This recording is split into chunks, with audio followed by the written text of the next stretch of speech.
Bonjour à tous, mon nom c'est Alexandre. Aujourd'hui, je vous présente une entrevue avec Guy Huard, qui est le créateur du site Internet de la Fédération des Canadiens français. Donc, Guy Huard, bonjour, ça va bien? Bonjour, oui. Oui. Parle-moi un peu de comment tu as vécu ton adolescence, l'évolution de ta pensée politique.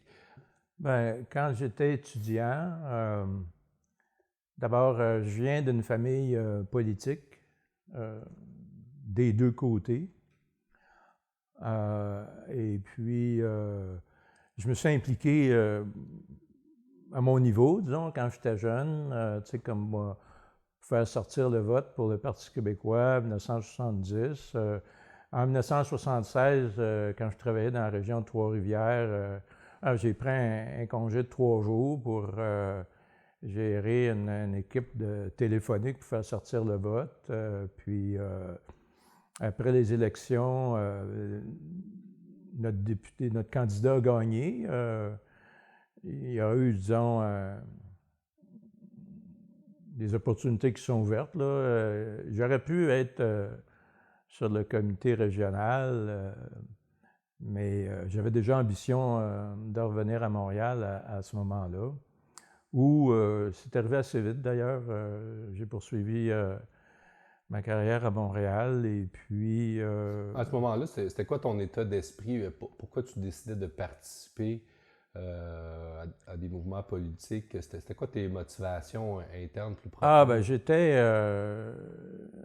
j'étais indépendantiste. Je veux dire, j'avais vécu toute cette période-là dans les années 60, 70, les événements d'octobre, la montée du Parti québécois, les grandes célébrations de la Saint-Jean, là, tu sais, tout bougeait comme une vague, si tu veux, tu sais, j'en faisais partie avec le même enthousiasme que tout le monde, naturellement. Mhm. Ouais. Et puis, j'ai j'ai pris mes distances à un moment donné de la politique provinciale. J'ai fait ma carrière. J'ai voyagé dans le monde un petit peu. Est-ce que c'est quelque chose que tu continues à suivre du coin de l'œil? Ah oui, naturellement. Mhm. Naturellement. Et puis, à un moment donné, surtout après le premier référendum, il y a eu la question du vote des autres. Tu sais. Mhm. Puis le porte-flambeau, si tu veux, auprès de ceux qu'on appelait dans ce temps-là les néo-québécois, ben, c'était le député Gérard Godin. Et puis aller chercher ce vote-là, tu sais, euh, euh, Est-ce que c'est un terme qui était utilisé, néo-québécois, à ce moment-là? ben, oui, à partir du moment, disons, tu sais, c'était le Québec, le Parti québécois, on est québécois. J'étais au collège déjà, puis il y a eu la chanson Québécois, nous sommes québécois. Tu sais, Mhm. je veux dire, tu es encore dans les années 60, c'est là que ça a commencé, puis ça a juste fait grossir, tu sais. En tout cas, de la façon que tu peux le percevoir quand tu es adolescent. Mhm. Mais tu sais, les années 80 passent, puis tout ça. Puis au départ, ouais, c'est vrai, tu sais, on est Québécois, l'indépendance, l'État du Québec, puis tout ça, tu sais. Puis là, ben, c'est les néo-québécois, puis les Canadiens, les Anglo, ben, anglo-québécois, puis tout ça. Puis Pour préciser, quand on parle de néo-québécois, pour les gens qui nous écoutent, si on donne une précision, issus de l'immigration. issus de l'immigration, donc il y avait les néo-québécois, il y avait les Québécois anglais, et puis les Québécois de souche. Ben, dans cette dynamique d'inclusivité, Mhm. tout le monde est Tout le monde est québécois. Fait que les québécois. Québécois, c'est pas juste les Canadiens français du Québec. Mhm. Et puis, à un moment donné, quelqu'un a dit, ben, nous autres, on est des Québécois de souche, tu sais. Mhm. Hein? Puis, ouais, OK, ça paraissait logique. Et Mhm. puis, on a fait un bon bout là-dedans, mais c'était pas tellement, disons, un discours public, là. C'était que on avait trouvé un nom pour s'identifier dans le nouveau paradigme cheminant vers l'indépendance du Québec, tu sais. Mhm. Hein?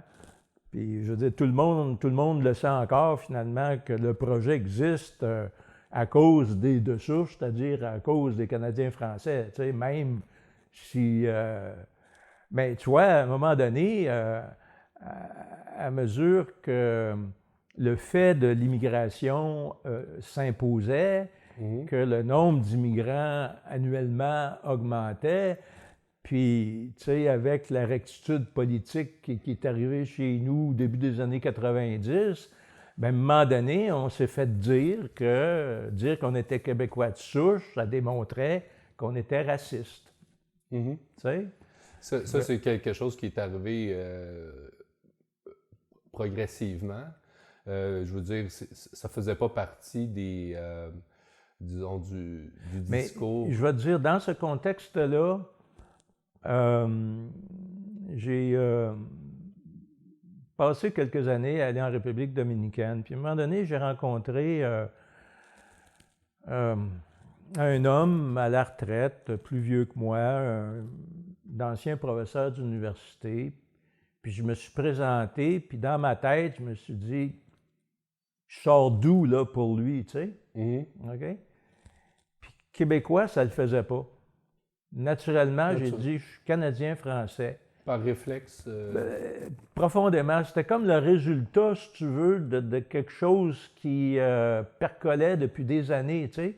Puis dans ce moment-là, où il fallait prendre une décision, la décision était claire pour moi, la boucle était bouclée, j'étais un Canadien français, OK? Alors, remarque, le type, c'était pas plus clair pour lui, tu sais, OK? Mais aussi, à l'étranger, quand tu vois le type de personne qui dit « Oh yes, Québécois », tu sais tout de suite que c'est des progressistes, un peu à gauche, un télo, puis tout ça, tu sais. Puis, je me personnellement situais pas dans ce que les autres peuvent comprendre par Québécois, si tu veux, tu sais. Mais autrement, la vaste majorité des gens, en tout cas, en Amérique du Nord, avec toutes les traces qu'on a laissées, la population franco de la Nouvelle-Angleterre, je veux dire, les joueurs de hockey, tu sais, tout ça, c'est French Canadian, tu sais. On est connus comme ça parce qu'on a été connus comme ça depuis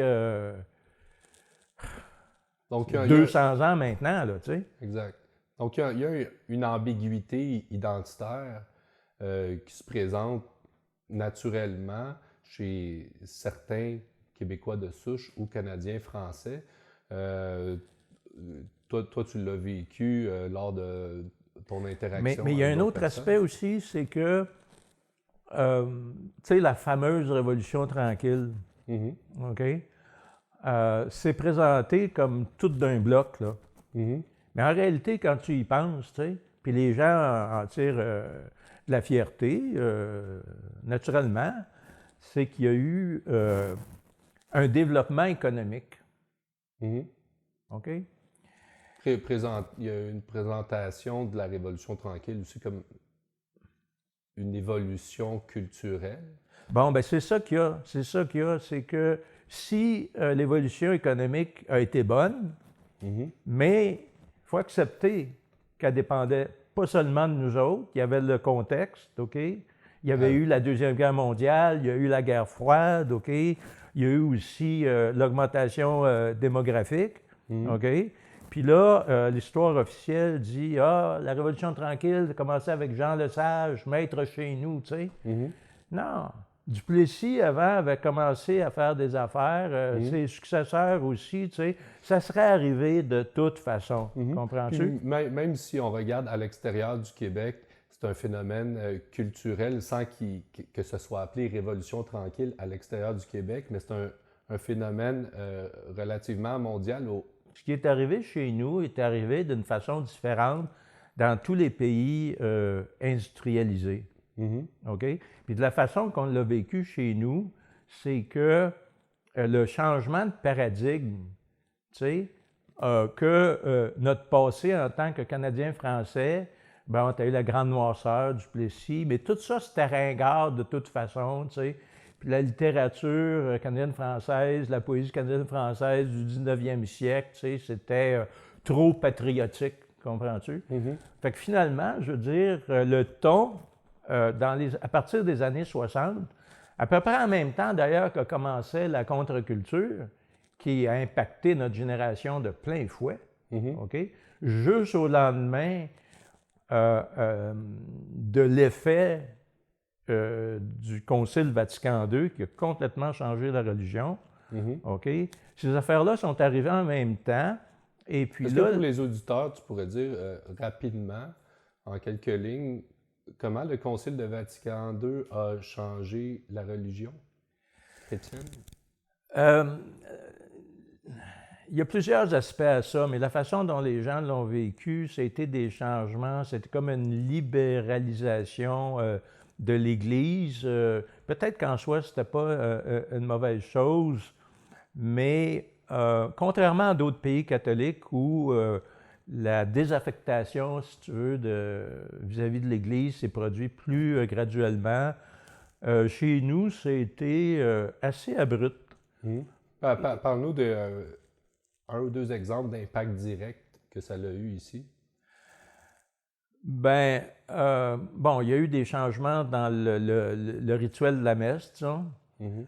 mais beaucoup de gens, quand ils ont vu des petits orchestres rock se produire dans les églises, comme pour que l'église voulait être à la mode, là, ça a été comme trop, tu sais, parce qu'on ne s'attendait pas ça de la religion, tu sais. Mhm. Disons que il y a peut-être certains curés, là, un style de curé dont on était content de se débarrasser, il n'y a pas de doute, mais la religion, en voulant trop s'adapter, c'est comme désacralisé, tu sais. Et Mhm. puis, à un moment donné, c'était plus capable de répondre à des besoins, on va dire, spirituels, naturels, et puis... c'est frappant dans d'autres pays d'Amérique latine qui étaient aussi catholiques que nous autres, qui le sont encore, où les gens se baptisent, où il y a des évêques, puis tout ça, tu sais, qui ont Mhm. encore un poids politique. Je veux dire, les gens sont allés vers euh, on va dire, des sectes baptistes. Tu Mhm. comprends? Il y avait une grosse différence entre le rituel catholique conventionnel puis les baptistes, que ce soit la variété latino ou la variété noire américaine. Mhm. Oups, le mot tabou. Mhm. Mais euh, euh, disons, dans notre spiritualité traditionnelle, c'était juste trop. Tu sais, il y a eu une Mhm. désaffectation, et puis ça, c'est... disons que il y a un examen de conscience à faire Mhm. du côté de l'Église, là. Mais de notre côté,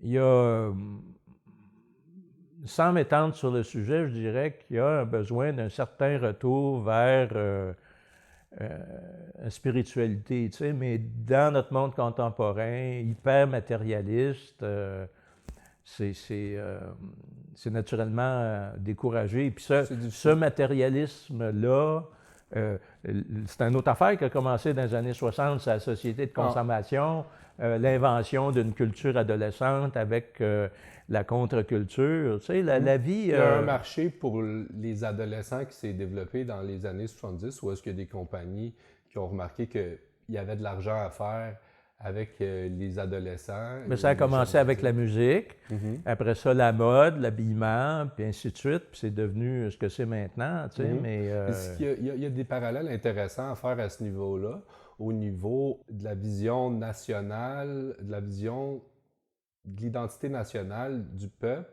et qui s'est transformé avec ce libéralisme-là, ce matérialisme-là, vers une vision plus individualiste. Oui, mais Trudeau, c'est on a eu droit. passé, la première phase de tout ça, c'était de passer par l'hédonisme, tu sais, mon petit plaisir, Mhm. OK? De multiples façons, hein? Mhm. Mais c'est clair aussi, c'est une autre chose qui est arrivée dans cette période-là, tu sais, c'est avec la pilule anticonceptionnelle, ben, hein? Mhm. Et puis la contre-culture, puis l'amour libre, et tout ça, c'était des grosses... perturbations, des grosses transformations. Et puis, incompatible avec la religion catholique à bien des égards. Bien, ça a servi à éloigner la génération montante de l'Église catholique aussi, naturellement. Tu sais, je veux dire, quand tu es jeune, tu sais, on dit toujours, hein, si jeunesse savait, si vieillesse pouvait, là. C'est une vérité universelle. Ça a créé aussi un grand écart culturel entre les jeunes de cette génération-là, puis leurs parents. Aussi que leurs parents, par exemple, voyaient la nouvelle musique qui apparaissait comme fondamentalement mauvaise culturellement. Bien, je vais dire que oui, OK? Je me rappelle de mes parents, puis de mon point de vue maintenant, là, ayant maintenant l'âge qu'ils avaient, là, ben, ils étaient plus jeunes que moi à l'époque, là, à l'époque à laquelle je pense, mais c'était des grosses transformations, c'était différent, mais pour eux autres, les transformations de tout ordre avaient commencé avant, et puis c'en était de nouvelles, peut-être plus choquantes, moins attendues que celles qu'ils avaient vécues comme vie toute génération, si tu veux. Et puis bon, ben je veux dire, ils nous regardaient aller, puis c'est ça qui arrivait, puis tout le monde était là-dedans. Je me rappelle que mon père, au départ, résistait un petit peu à l'achat d'une télévision, mais on l'a juste eu comme 2-3 ans plus tard que les autres, là, tu sais. Puis je pense que Radio-Canada, la télévision a commencé en 52-53, tu sais. Mais bon, puis là, ben, tu sais, ma mère, mes sœurs, le survenant, ces émissions-là, là, tu sais, moi, j'étais très jeune, mais bon, ben, je me rappelle de Un homme et son péché. J'ai regardé ça quand j'étais jeune, tu sais. Mais je veux dire, les différences de génération... moi, je regarde les adolescents maintenant ou les gens d'avant, j'ai une idée très diffuse de leur environnement culturel, générationnel, si tu veux. Tu sais, j'en vois juste les effets, tu sais. Et puis, je ne veux pas être présomptueux, mais je me sens désolé de ce qui leur arrive, tu sais. Comme je suis désolé de ce qui est arrivé à ma génération aussi, finalement, en regardant de mon point de vue maintenant. Là. Il y a beaucoup de choses qui semblaient des bons changements à l'époque, qu'en rétrospective, lorsqu'on les observe aujourd'hui, il y a une certaine dégradation morale qui se passe. Changement n'est pas synonyme de progrès. Exactement. Donc, la Révolution tranquille a aussi tapé le terrain pour un changement identitaire à l'intérieur du Québec. Les changements identitaires qu'on a vécus au départ des années 70-80, là, dans l'aspect politique, là, OK? C'était une dynamique de transformative, si tu veux, qui a mené à ce qu'on a maintenant. Le wokisme n'a pas de rapport direct avec l'indépendance ou non, là, tu sais. OK?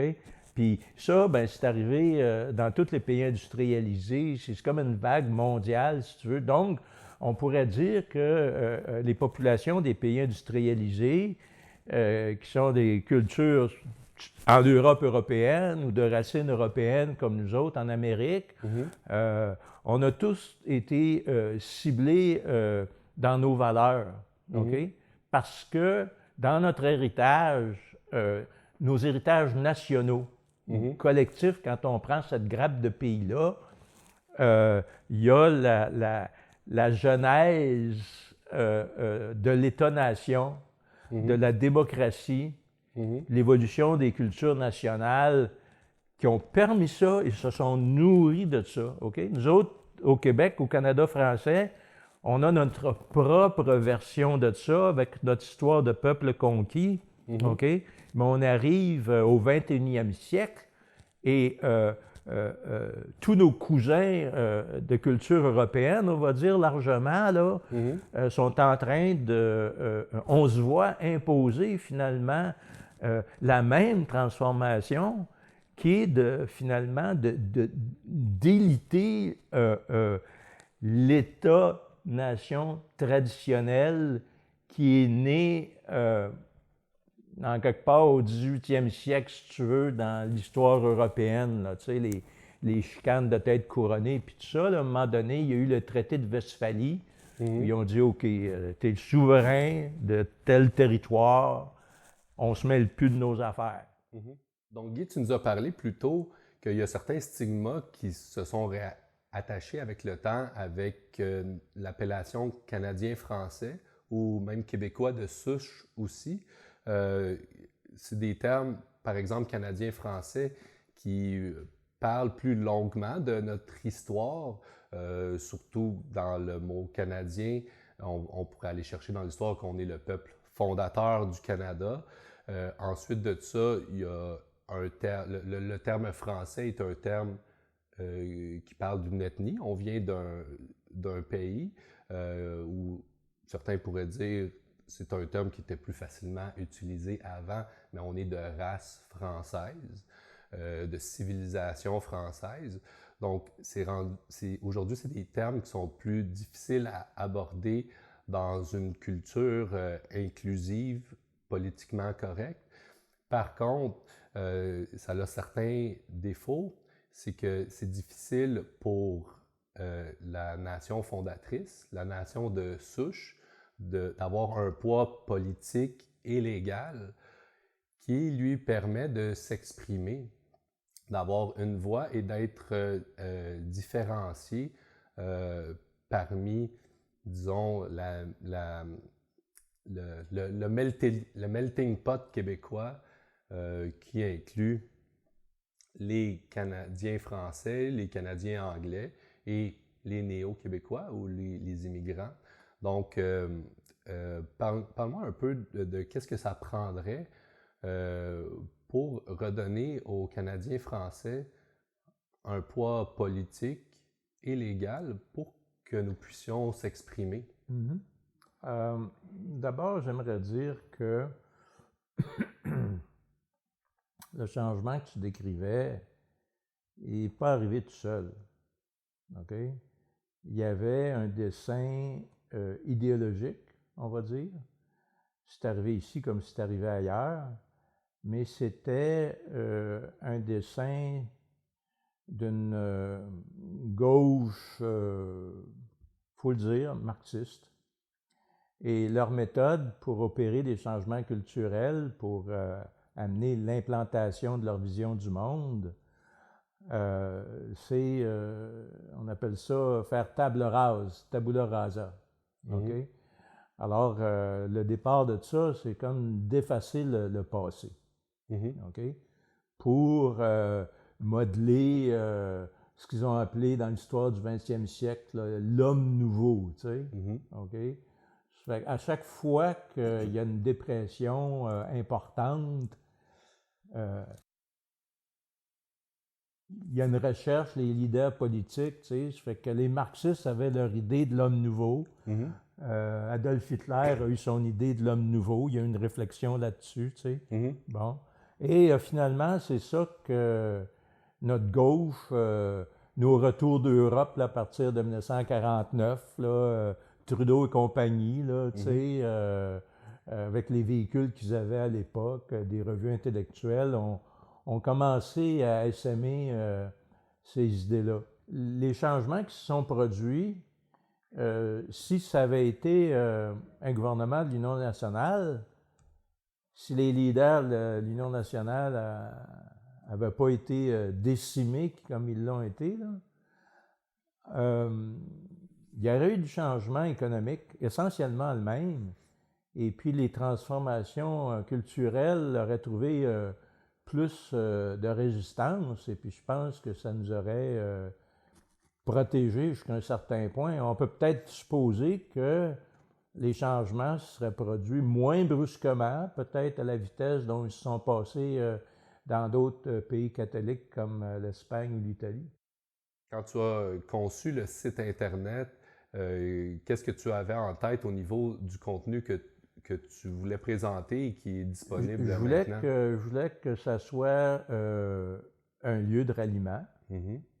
Je voulais aussi que ça devienne une ressource, on va dire, éducative. Mhm.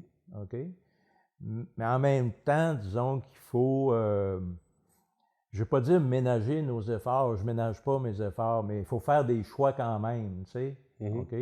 Donc, bâtir une base, donner de l'attraction, si tu veux, un apprentissage de l'histoire, se concentrer sur des périodes de critique de notre histoire pour les élucider, pour comprendre ce qui s'est passé, pour comprendre, en inspectant ces périodes historiques-là, à qui on a affaire, comment on a pu quasiment, des fois sans s'en rendre compte, été divisé, tout ça, tu sais. Mhm. Donc, Et on a un retrouver avantage. une cohérence, non seulement d'identité, mais d'entendement, de compréhension. Mhm. OK? Puis ça, c'est la recette politique universelle. OK? Les Mhm. autres peuples qui ont les mêmes problèmes que nous autres à leur façon dans leur pays, ils doivent faire exactement la même chose. Dimanche, j'ai été à une conférence qui est donnée par un Français. C'était sur la guerre de 1812. C'était très intéressant. Son point de vue est intéressant aussi en termes de comprendre la République américaine, mais finalement, je veux dire, il disait la même chose. Il faut savoir d'où on vient pour savoir où on s'en va. Mhm. Alors ici, on va faire la même chose. Ça prend du temps. Il s'agit de bâtir des actifs, dépoussiérer de vieilles connaissances, finalement, les remettre au goût du jour, les rendre accessibles. C'est ce qu'on fait avec ces vidéos-là. Il y a des articles, il y a des analyses. Et le site web a un rôle, disons, de dépôt d'archives. Tu sais. Ça va durer, ça va trier, ça va concentrer.